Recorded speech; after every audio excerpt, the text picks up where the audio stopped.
Welcome to the Deep Dive, where we unpack complex information. And give you those essential nuggets of knowledge. Yeah. Today we're taking a deep dive into something that might sound a bit technical at first glance, but it's actually fascinating and really important for understanding the health of our equine friends. Gamma-Glutamyl Transferase. Or GTT, as most people call it. Right, GGT in horses. We've pulled together, specialist-level insights, some detailed study guides, clinical pathology references, really trying to give you a comprehensive look. What GGT is, what it does physiologically. And maybe most importantly, what elevated levels can tell us about a horse's health. Think of this as your concentrated guides. Like if your vet calls with blood work results, mentions elevated GGT. What does that mean for your horse? Exactly. We're pulling back the curtain on that today. Okay. So let's unpack this. Where should we start? The absolute fundamentals. Sounds good. Let's start there. What exactly is GGT? Okay, what is it? Well, gamma-glutamyl transferase, or GGTP as it's sometimes known, it's a key metabolic enzyme. An enzyme. Okay. Again, its main job is catalyzing a specific reaction. It's part of the gamma-glutamyl cycle. And that cycle is important for Oh, crucial stuff like glutathione metabolism. Glutathione's a major antioxidant in the body. Right, the antioxidant. Yeah, helps protect cells. And GGT also helps transport amino acids across cell membranes, and it's involved in detoxification processes. So it's busy. Definitely sounds busy. Okay, so where in the horse's body do we find it? And why does that location matter for blood tests? This is where it gets really interesting, diagnostically speaking.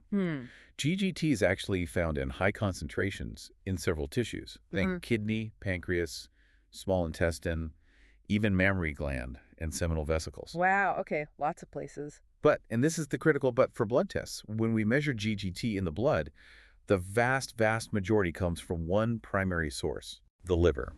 Specifically, it's located in the cell membranes of the biliary epithelial cells. Those are the cells lining the bile ducts within the liver. So even though it's, say, really high in the kidney, Right.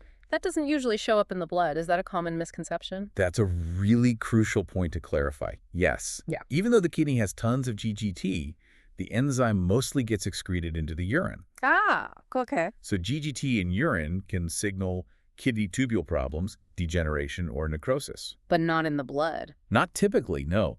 Not a significant increase in serum GGT from primary kidney disease. And the same sort of logic applies to the pancreas. Equine pancreatitis is pretty uncommon anyway, and its contribution to serum GGT is, well, considered equivocal, unlikely to be the main driver. So the big takeaway here, the bullseye for serum GGT in horses is the liver. You've absolutely nailed it. That's the most critical point. Serum GGT activity in horses is predominantly from the liver. It makes it a highly specific and also sensitive indicator of cholestasis. Cholestasis. Impaired bile flow. Exactly. Impaired bile flow. Or direct damage to those biliary epithelial cells lining the ducts. That specificity, that's what makes it so valuable in diagnostics. That clarity is super helpful. Okay, so beyond being just a marker of liver issues, what's its actual role when everything's working fine, physiologically speaking? Well, what's fascinating is that critical role in glutathione metabolism I mentioned. Right, the antioxidant recycling. Precisely. Glutathione, GSH, is a major endogenous antioxidant. GGT helps break it down into its amino acid components. So the body can reuse them. Exactly. Those amino acids can then be transported back into cells to make new glutathione or used in other metabolic pathways. It's like a vital recycling agent for this key protective molecule that defends cells against, oxidative stress. Okay, interesting. And how does it actually get into the bloodstream from those liver cells? And how long does it hang around? Does that matter diagnostically? It matters a lot. GGT is a membrane-bound enzyme, remember. It sits in the cell wall. So when those biliary epithelial cells are damaged or if bile flow gets blocked, think of it like pressure building up. The enzyme is basically leaked or shed from those cell membranes into the bloodstream. It's a direct reflection of that cellular stress or damage. And the timing. How long does it stick around? That's a really significant point for diagnostics. GGT has a relatively long half-life in serum, about 3 days. 3 days, compared to other enzymes. Yeah, compared to others like, say, SDH sorbitol dehydrogenase, which signals acute liver cell damage, or AST, which is also in muscle, or CK, primarily muscle. Those clear much faster. GGT's persistence, the fact it lingers for days, maybe even weeks sometimes. That tells you something different. Exactly. It lets vets see not just an acute hit, but maybe ongoing issues, chronic conditions, or even the recovery phase. Gives a much clearer picture of longer-term problems. That long half-life is a really key distinction then. Okay, what about normal factors? Are there things that can influence GGT levels normally, maybe making interpretation tricky if you don't know about them? Absolutely. Yeah. And this is probably the most critical aha Yeah. moment for anyone looking at full blood work. Pulse. Okay. Age. Age is a huge factor. Foals, especially in their first few weeks, maybe months of life, they have significantly higher normal serum GGT levels than adult horses. Much higher. Wow. Why is that? Are they just little GGT factories? Or is there something else going on? Well, there are a couple of potential reasons, and actually the sources differ slightly on the main one. Interesting. One perspective suggests it's heavily influenced by colostrum and milk intake. Mare's colostrum and milk are packed with GGT. Okay. And some sources say the foal absorbs this GGT through the intestine during passive transfer, when they get antibodies. Makes sense. However, another source specifically states that foals actually don't absorb GGT from colostrum, unlike calves or lambs. So a bit of debate there. A bit, yeah. But regardless of the exact mechanism, the observation is clear. Levels typically peak around 12 to 24 hours after the foal is born. Right after getting colostrum. Exactly. And then they gradually decline, usually normalizing by about 3 or 4 months of age. So that high level initially is normal for them. Yes. And another factor is probably just the rapid growth and higher cell turnover in young growing foals. But the key message, you must use foal-specific reference ranges. Absolutely critical. That's a classic gotcha otherwise, isn't it? Totally. You see a number that would be alarming in an adult, but it's perfectly fine for a 2-week-old foal. Context is everything. That full information is genuinely eye-opening. Okay, what about other factors like breed or exercise? Do they move the needle much? Generally, no significant breed differences have been consistently identified. And for normal exercise or just typical diet changes, GGT levels don't really fluctuate much, not like some muscle enzymes like CK or AST, which definitely react to exercise. Okay. However, there are some reports suggesting mild increases can be associated with overtraining, intense prolonged exertion. Overtraining. Interesting. Mechanism unclear. Yeah, the exact reason why isn't fully understood. But GGT values creeping over, say, 100 UL in performance horses have been linked to potentially compromise performance in those overtraining situations. Good to know. And does this hold true for like donkeys or mules? Or are there differences there too? Another important point for context. Healthy donkeys, burros, asses, they can naturally have GGT activity that's 2 to 3 times higher than what's normal for a horse. 2 to 3 times higher. Wow. Yeah. So again, species-specific reference ranges are absolutely vital. You can't just apply horse normals to a donkey. Okay, that makes perfect sense. So we've got the basics.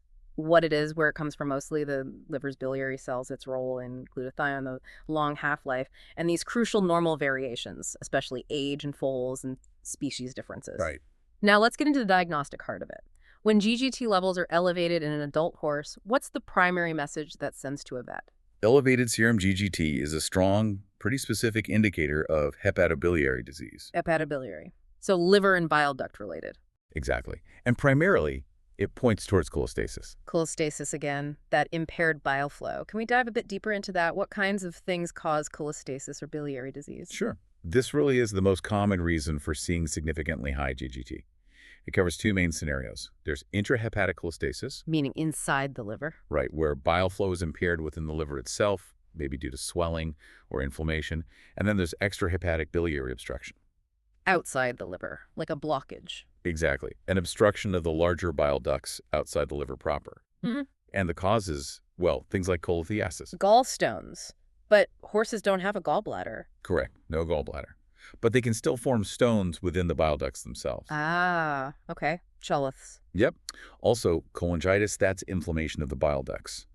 Parasitic migration sometimes, weirdly enough. Strictures, like narrowings of the ducts, or even neoplasia tumors pressing on or growing into the ducts. And those obstructions, especially the extrahepatic ones, can cause a really dramatic jump in GGT, not just a little bump. That's absolutely right. Extrahepatic obstructions often lead to the most marked increases. Experimentally, if you tie off the common bile duct ligation, you can see GGT levels increase 8 to 10-fold within about 10 days. Wow. So the highest elevations you typically see in practice are associated with long-standing conditions, causing severe cholestasis or something called biliary hyperplasia. Hyperplasia, like an overgrowth. Yeah, an overgrowth of those bile duct lining cells, often in response to chronic irritation or obstruction. So conditions like chronic active hepatitis, cirrhosis, or those tricky colitis often present with very high GGT. Okay. What about damage just to the main liver cells, the hepatocytes? We call that hepatocellular damage, right? Is GGT useful there, or are other enzymes better? Good question.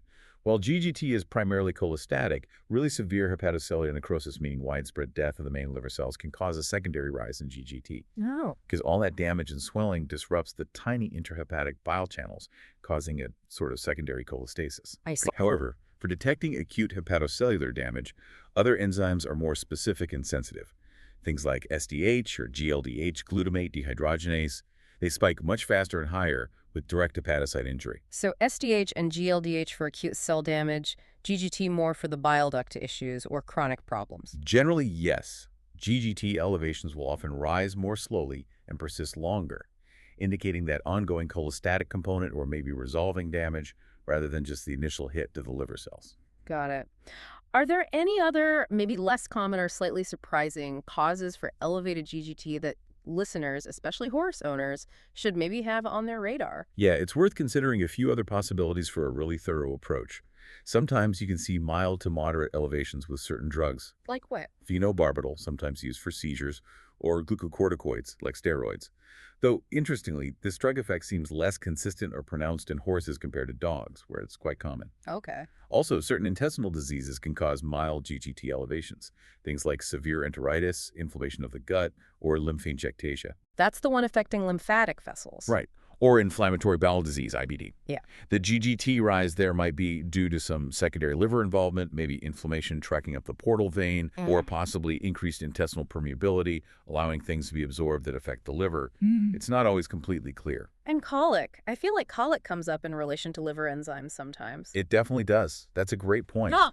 Horses with severe colic, especially things like small intestinal obstructions or strangulating lesions where the blood supply is cut off, they can show mild to moderate GGT elevations. Often, this is thought to be due to cholestasis resulting from endotoxemia. Toxins from the gut getting into the blood. Exactly. And also, hypoperfusion reduced blood flow to the liver during shock and just general inflammation hitting the liver. Any specific colic types known for this? Yeah, a couple stand out. Proximal enteritis, that's severe inflammation of the upper small intestine. GGT can sometimes go up 12-fold or more. And another one is right dorsal displacement of the large colon. Because of where the colon gets displaced, it can actually physically compress the common bile duct. Really? Yeah. And that can increase GGT in about half the cases of that specific type of colic. Fascinating. Any other scenarios? One more worth mentioning is severe anemia. For instance, from toxicities like red maple leaf poisoning or maybe onion toxicity. How does anemia raise GGT? The severe lack of oxygen hypoxia can injure the liver cells. They swell up, which again disrupts those small bile channels, leading to cholestasis and a subsequent rise in GGT. Okay, quite a few potential causes then, even beyond primary liver disease. Let's circle back to foals quickly. We know their baseline is much higher. So when is high GGT in a foal genuinely a worry? Right. Crucial distinction. First, always use foal-specific reference ranges provided by your lab. You can't compare them to adult values. Got it. But if you see persistent high levels or levels that are abnormally high even for their age, beyond that expected physiological range, Then it could be significant. then it could definitely indicate a problem. Things like cholestatic liver disease, which is less common in foals but does happen. Or potentially congenital conditions like biliary atresia or hypoplasia. Where the bile ducts haven't formed properly? Exactly, underdeveloped or even absent. Or sometimes really severe systemic illness in a foal can lead to secondary liver compromise and elevated GGT. So high is relative, but persistently abnormal for a foal needs investigation. Okay, perfect. So let's put this all together for, say, our hypothetical horse owner whose vet just called. Their horse has elevated GGT. What's the typical diagnostic pathway? What are the next steps a vet takes? Okay, yeah. So you get that call, elevated GGT. The first step really is systematic investigation. You don't just jump to conclusions. Right. First, maybe confirm the result, especially if it's only a mild elevation or seems unexpected based on the horse's clinical picture. Repeat the test. Check if it's real and persistent. Exactly. And then serial measurements become really important. You want to monitor the trend. Is the GGT increasing, decreasing, staying the same? That tells you about progression or maybe response to treatment. Precisely. It gives you dynamic information, not just a single snapshot. And I imagine you're never looking at GGT in a vacuum, right? What other blood markers are essential to look at alongside it? Absolutely not in isolation. You always assess GGT together with other liver enzymes. Pairing it with SDH or GLDH is key. Why specifically those? Because it helps differentiate. If SDH or GLDH are sky high, much higher proportionally than GGT, it points more towards primary hepatocellular damage.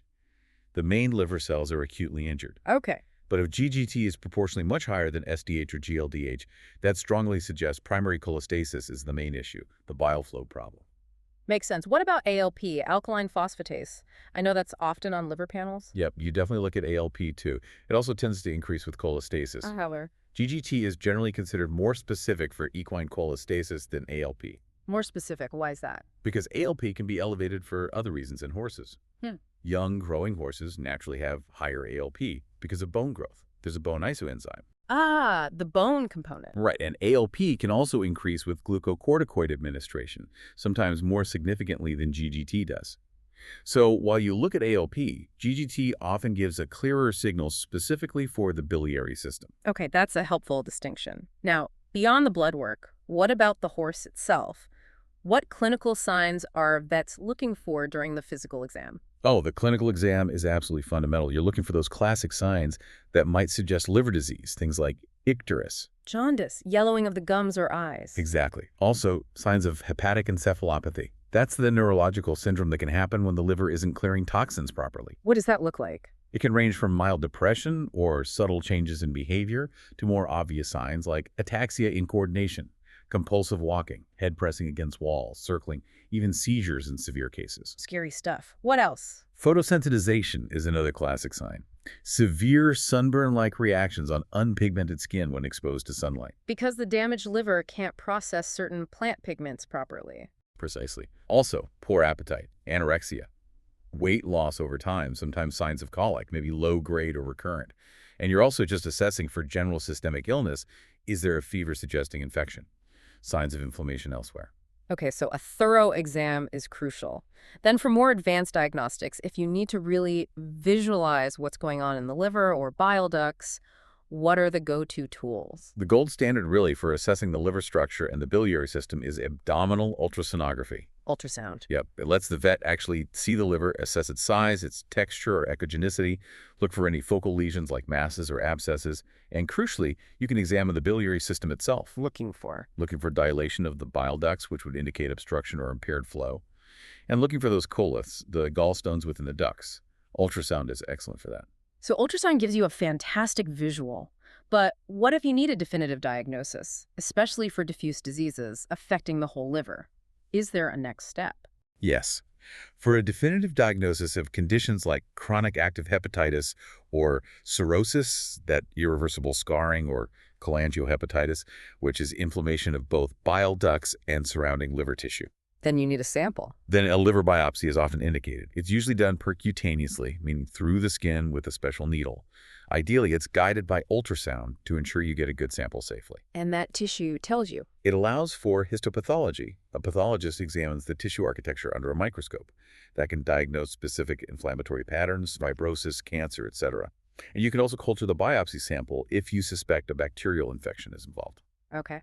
Any other key tests that often get run in these workups? Definitely. Serum bile acids are very important. They're a sensitive indicator of overall hepatobiliary function, how well the liver is doing its job of clearing bile acids from the blood. So GGT shows cholestasis damage, bile acids show function.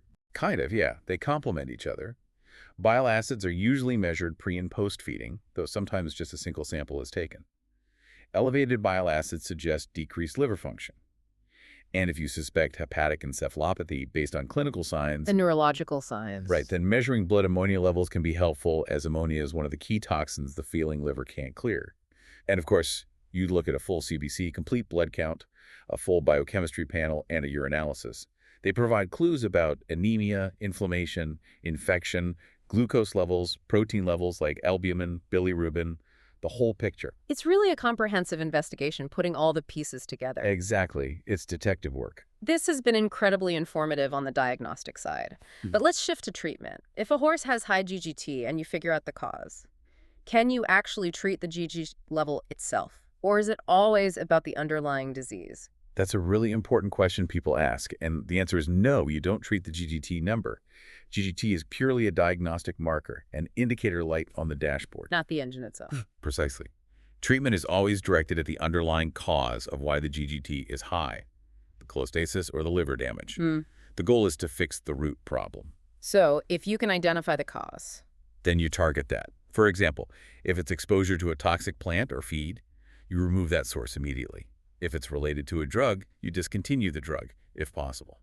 And for specific liver diseases, what do treatments look like then? It varies widely. If bacterial infection is involved, like in bacterial cholangiohepatitis or maybe a liver abscess, Which you might diagnose from biopsy culture. right, the treatment involves prolonged courses of appropriate antibiotics, often for weeks or even months, based on culture and sensitivity results if you can get them. Okay. What about those gallstones? The coliths? Cholithiasis can be tricky. Sometimes medical management is attempted, maybe with drugs aimed at dissolving certain types of stones or supportive care, but surgical removal in horses is notoriously difficult and carries significant risks. It's not like gallbladder removal in humans. Right, much more complex. Other examples? Well, if it's something like immune-mediated chronic active hepatitis, where the horse's own immune system is attacking the liver. Then you need to calm the immune system. Exactly. Treatment might involve immunosuppressive drugs, most commonly corticosteroids like prednisolone. For conditions like Thaler's disease, that acute, often fatal liver failure, sometimes linked to equine plasma or antitoxin administration. Yeah. There's no specific cure for Thaler's. Treatment is purely supportive, care-intensive fluids, nutritional support, managing complications like hepatic encephalopathy, hoping the liver can recover on its own.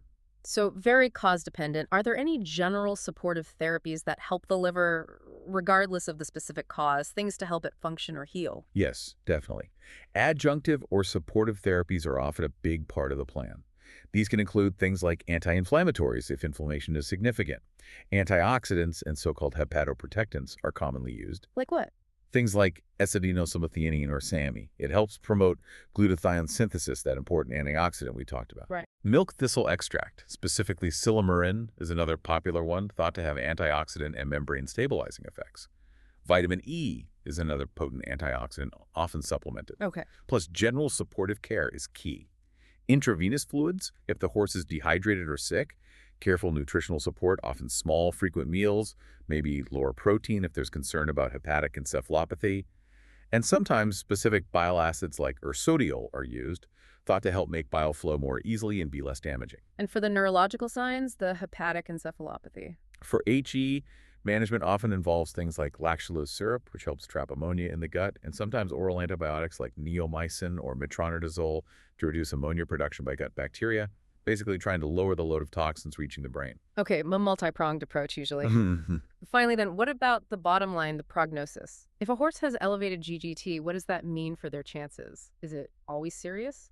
Prognosis is, again, entirely dependent on the underlying cause and the severity and chronicity of the condition. It can vary dramatically. So examples? It can range from excellent, for instance, if it was just a transient mild elevation associated with some mild self-limiting issue that resolves quickly, to good, maybe, for a bacterial cholangiohepatitis that's caught reasonably early and responds well to that long course of antibiotics. But it can be worse. It can definitely be guarded to poor. This is often the case for severe chronic liver disease where there's extensive damage that's irreversible, things like cirrhosis where there's lots of scar tissue or extensive fibrosis, also intractable cholelithiasis that can't be resolved. Or horses that have developed advanced hepatic encephalopathy that doesn't respond well to treatment. So it's really not the GGT number itself that dictates the outcome. Correct. The GGT level is a marker. It helps with diagnosis and monitoring. But it's the disease causing the elevation that determines the horse's future. Although, are there GGT levels that are generally seen as more worrying? There is some data on that. While it's not absolute, studies have shown associations. For instance, one study suggested a GGT over about 399 IUL was associated with a significantly increased risk of non-survival in horses with liver disease. Another found levels over 224 IUL, predicted non-survival with a certain degree of sensitivity and specificity. So very high numbers can be a red flag for severity. They can be an indicator of severity, yes. Yeah. But again, they are markers reflecting the extent of the disease process, not the direct cause of the poor outcome. And remember, our foals. Mild elevations in young foals due to milk intake are perfectly normal, benign, prognosis excellent. But persistent, very high elevations in a foal outside their normal range definitely warrant immediate and thorough investigation because they could indicate a serious underlying problem. It all comes back to context and the full clinical picture. Wow. That was a genuinely deep dive into equine GGT. It's amazing, isn't it, how one single enzyme, just one line on a blood report, can open up such a complex and critical window into a horse's liver and biliary health. It really is. It just underscores the incredible amount of information we can get from, what seems like a routine blood test and the absolute importance of understanding not just what a number means, but why it's high or low and all the context that needs to go with it. Absolutely. The context, like those foal levels or the species differences, and pairing GGT with all those other diagnostic clues we talked about, the other enzymes, the ultrasound, the biopsy. That's where the real diagnostic power comes from, integrating all the pieces. So thinking about this, how does really understanding a specific marker, like GGT in horses, influence how we think about diagnostics more broadly? Not just for animals, but maybe even for ourselves. Well, that's a fascinating question, isn't it? I mean, it highlights how diving deep into these seemingly small biological details, one enzyme's function, its sources, its kinetics, can unlock a much broader understanding of complex systems. It shows the elegance of physiology, but also the challenges of interpretation. And ultimately, that deeper understanding is what leads to better questions, better diagnostics, and hopefully better care. It's a reminder, perhaps, that the clues are often there in the details if we know how to look and how to interpret them properly. A powerful thought to chew on, indeed. Thank you for joining us on this deep dive. We really hope you, our listeners, feel much more informed about the surprising world of GGT and its absolutely critical role in equine health.